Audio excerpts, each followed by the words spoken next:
जय श्री राम। शिवाजी के आध्यात्मिक गुरु समर्थ गुरु रामदास। प्रारंभिक शस्त्र शास्त्र की शिक्षा तो दादाजी कोंडदेव ने दिया।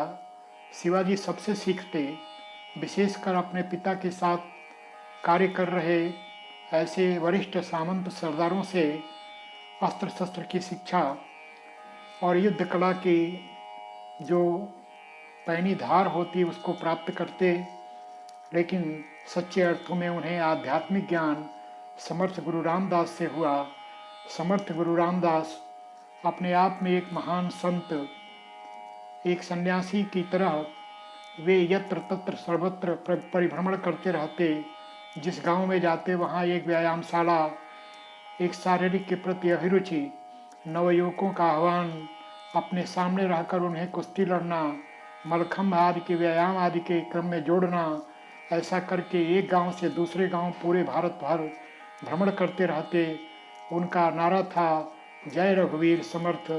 प्रभु राम के प्रति उनकी अनन्य आस्था थी।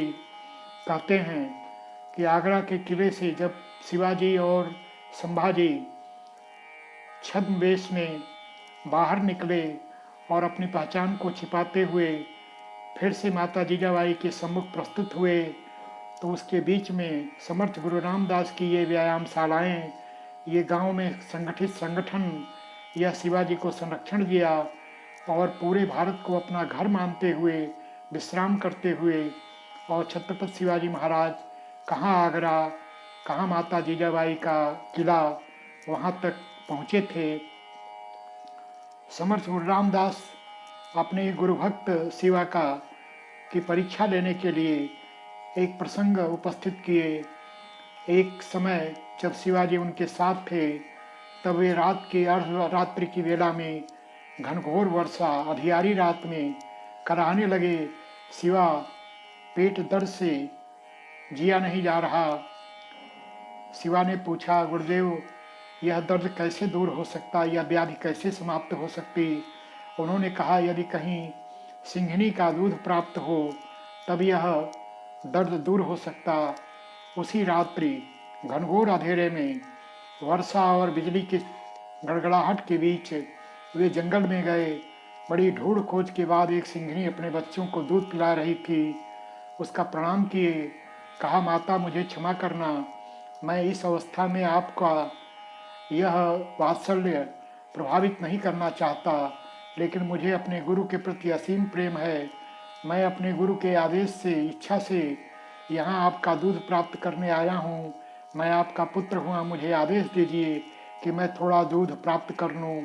इस प्रकार एक आत्मीय भाव से उन्होंने उस सिंघनी के थन से दूध को प्राप्त किया।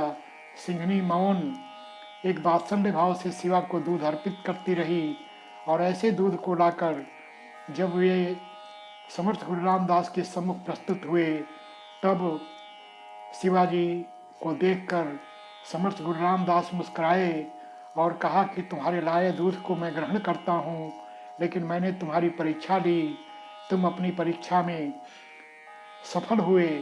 ऐसे थे समर्थ गुरु रामदास।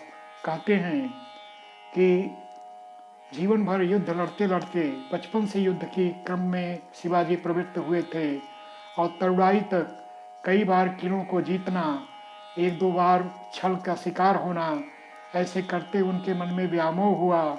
एक सन्यास की भावना उनके मन में बढ़ोतरी हुई। तब वे समर्थ गुरु रामदास के चरणों में उपस्थित हुए।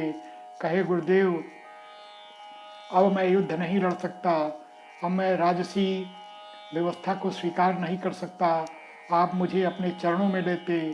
तब समर्थ गुरु रामदास ने कहा कि शिवा, तुम मुझे अपना गुरु मानते हो? कहा, इसमें भी कोई संशय है गुरुदेव? कहा कि अपने समस्त जीते हुए राजपाट को मेरे चरणों में अर्पित कर दो। शिवा ने ऐसे ही कहा कि मैं वचन देता हूँ, मेरा अर्जित किया हुआ समस्त राजपाट आपके चरणों में हुआ। कहा, शिवा तुम अब भी मुझे गुरु मानते हो? कहा, हाँ। कहा, मैं तुम्हें आदेश देता हूँ कि मेरी इस राज्य सत्ता के तुम वाहक बनो और मेरी ओर से इस राज्य का पुनर्संचालन करो। घुमाकर समर्थ गुरु रामदास ने उनका मन बनाया, किंतु भाव बदला।